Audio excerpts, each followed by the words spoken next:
Francesca came at 8:30, carrying a cup of tea and dragging a small wooden ladder, the one she put out every year for the wishmakers.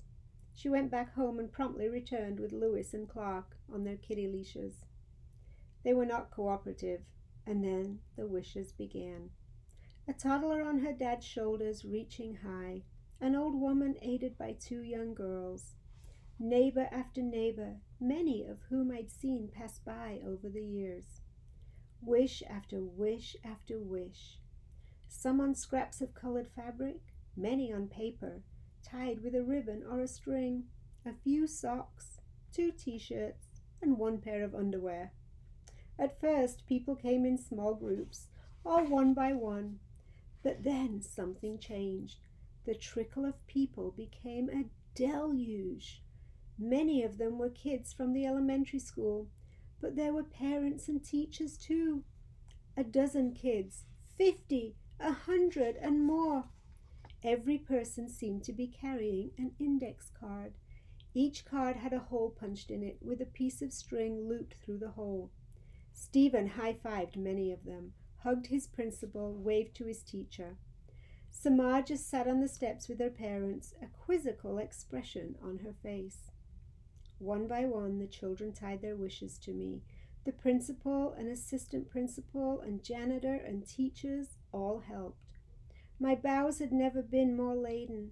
My heart had never been more hopeful, because as each child, as each neighbor, as each stranger placed a wish upon me, they looked at Samar and her parents and said the same thing. Stay. Chapter 47. Within an hour I was covered with the word stay. Extra wishes lay on the ground beneath me, piled like blossoms. Wishes made their way onto the porches and railings and sidewalks. After 216 rings, I'd thought I'd seen it all. Turns out you're never too old to be surprised. Soon it became clear that the stay wishes had been Stephen's idea. With the help of his teacher, Stephen's whole class had secretly worked much of the previous school day making the index cards. Word spread quickly about the project. Before long, the whole school had joined in. So this was your idea? Samar asked Stephen. I had a lot of help, he said. It's a miracle we kept it a secret from you. Samar looked over at her parents. I don't know if this will change anything, she said. Stephen looked over at his parents. Me either. Thank you, though, Samar said, for trying. Stephen started to reply, but just then the timber terminator's truck pulled up. The end of my story was coming. Well, it had been a beautiful story. How lucky was I to have seen a day like today. But Stephen and Samar weren't giving up so easily. They ran straight to Francesca, who was busy untangling the kittens wound around her right leg. Please, Samar begged. You can see how much people love the Wishtree. Please don't cut it down. Child, Francesca said firmly, it's time. Stephen pulled something from his jacket pocket. It was a small leather-bound journal. So you found it, said Francesca, in the shed? Yep, said Stephen, handing the worn diary to her. It's a little damp, Francesca said. Samar pressed the key, its long ribbon dangling into Francesca's palm. You should read it. Maybe someday. How about now? Stephen urged. Francesca sighed. You children need a hobby. You know that? She put the key in the silver lock, and the journal clicked open.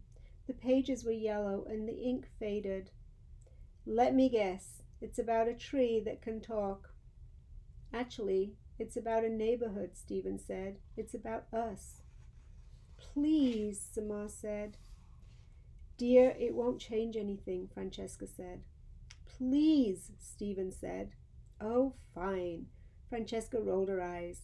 Gotta wait for the tree guys to finish setting up. Sure, I'll glance it over. Maybe then you'll leave me in peace. Dragging Lewis and Clark behind her, Francesca went to Samar's porch, sat on the top step, and began to read. It isn't easy cutting down a big tree. It takes careful planning and people who know what they're doing. I'd seen neighboring trees cut down. I knew how things went. While Sandy and Max moved people to a safe distance, Stephen's parents watched from their porch and Samar's from theirs. Meanwhile, the tree people put ropes around my trunk and consulted with one another. A man and a woman carried over a huge chainsaw, followed by the stump grinder. The grinder looked like a little angry, hungry animal. Actually, it looked a lot like an angry, hungry animal.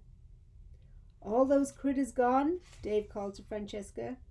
"Haven't seen any," she said. Dave climbed a ladder and peered into my hollows, as well as he could. He didn't seem to notice Bongo, who was hiding deep in the owl's former home.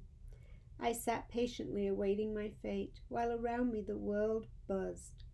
A huge crowd filled with old neighbors and new friends had gathered, it seemed, to see me off.